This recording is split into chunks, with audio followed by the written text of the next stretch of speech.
Hey, everybody, welcome to the Rock Pile here on a Sunday afternoon where I release my pre-season, if you want to call it, before the rankings will come out on Tuesday. I'll give you my official BCS top six. Before I get into that, I do want to make sure that I put on the screen here. Let me flip it around. How could you not have liked yesterday's BYU Coastal Carolina game? Tip your hat to both teams for playing on short notice, especially BYU and Coastal Carolina. BYU made the trip over to Coastal Carolina, and that game did not disappoint. All the way down to the 1 yard line on the last play of the game. For BYU, had a chance to win it at the end, but it fell short.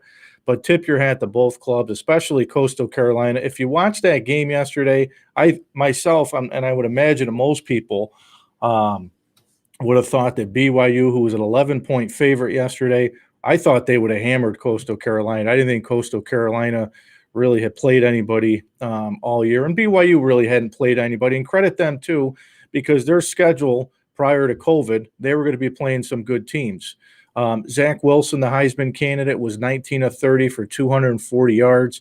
But how about the ground game for Coastal Carolina? If you have not watched this team play and you watched them yesterday, boy, do they like to run the football in the numerous ways and packages that they run it is awesome. They combined for 285 yards rushing, and now that'll pretty much lock Coastal Carolina into a New Year's Six bowl game. But again, tip your hat to Coastal Carolina and BYU.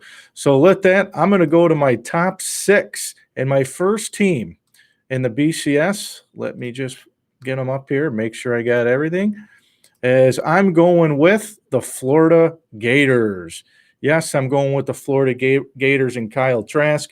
And yesterday, Kyle Trask, I'll tell you what, the Heisman committee, they're going to have a really, really tough decision to make at the end of the season, because these quarterbacks are playing unbelievable right now for their teams. Trask was 35 of 49 for 433 yards and 4 touchdowns.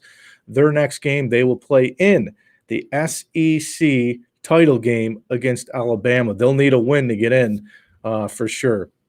My number 4 team that I'm going with here, or number 5 team, I'm going with Texas A&M. I really no movement here. I know Texas A&M really the last couple of weeks has struggled. They haven't looked too great. A close win over LSU, who was hammered by Alabama yesterday. They had the 31-20 win yesterday at Auburn and Bo Nix. They'll finish up against Ole Miss and at Tennessee. And remember, Lane Kiffin and Ole Miss can score points.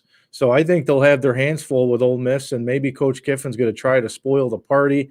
And there's probably nobody who would love to do it more than Lane Kiffin. Kellen Mond was okay, 18 of 23 yesterday for 196. Isaiah Spiller had 20 carries for 120. I only have A&M ahead of Florida because of the head-to-head. I really think it plays out for Florida that if and when they get to the SEC title game, if they can beat Alabama, which is a high task, because right now I think Alabama is a clear cut to win the national championship. But if they can beat Alabama and Florida gets in, if somehow there's some teams that slip ahead, maybe Texas A&M finds a way to get in there. My number 4 team this week, and boy, did they look good, and it pains me to put it here, is the Ohio State Buckeyes at number 4 this week. 5 wins. The big question is going to be, do they play Michigan next week in the game at high noon next Saturday? That game would be in Columbus, or Michigan did not play this past week because of COVID. I'm not sure how many COVID positives they had, but if that game is canceled next week, right now the Big Ten would need 6 games to qualify for the Big Ten title game. If Ohio State doesn't get the number 6, it would be Indiana who would play, and more than likely it would be Indiana and Northwestern, but we'll see. Many think that this game will happen next week, and I know Kirk Herbstreit, I said it on the Mohawk Valley Sports Watch, I know Kirk Herbstreit said that Michigan was going to raise the white flag. Knowing Jim Harbaugh, knowing you're any competitor, you're going to play this game no matter how bad on paper the shellacking that most people, including myself, think Ohio State would hammer Michigan next Saturday on national TV. I'm not sure that Jim Harbaugh wants that to happen. But again, being the competitor, they'll play this game if they can find a way. I think the Big Ten will find a way if Ohio State doesn't get the 6 games and Michigan can't play. Maybe Wisconsin, maybe Minnesota. There'll be some other teams to get them to number 6.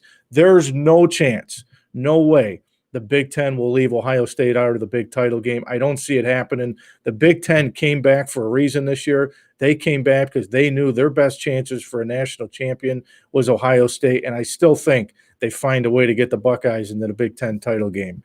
My number 3 team this week, I'm going with the Clemson Tigers. Yesterday, a 45-10 win over Virginia Tech. Trevor Lawrence didn't have to do too much, only threw the ball 22 times. He did have the 1 touchdown and the 1 interception, but they will get a rematch with Notre Dame on December 19th in the ACC title game.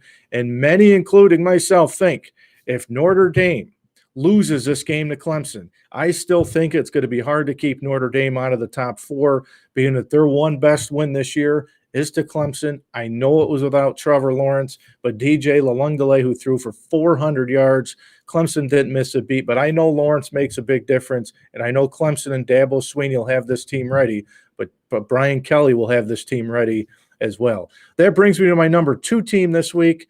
Is, as I just said, I'm going with Notre Dame. I really have been really impressed with Notre Dame and Brian Kelly this year. And that win over Clemson, I said it this past weekend on the Mohawk Valley Sports Watch, I am extremely impressed with Notre Dame's speed on the outside. I love their tailback, Kyron Williams, who has been phenomenal. Yesterday's his 110 yards will put him over 1,000 yards for the season.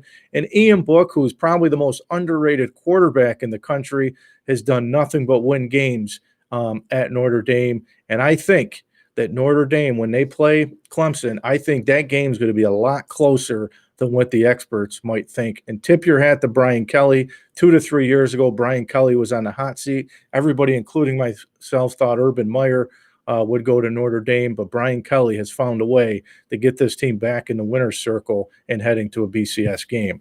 And my number 1 team in the country, and right now I just don't see anybody beating them. I could be completely wrong. Maybe, and you never know. That's why you play the game. I'm going with Alabama.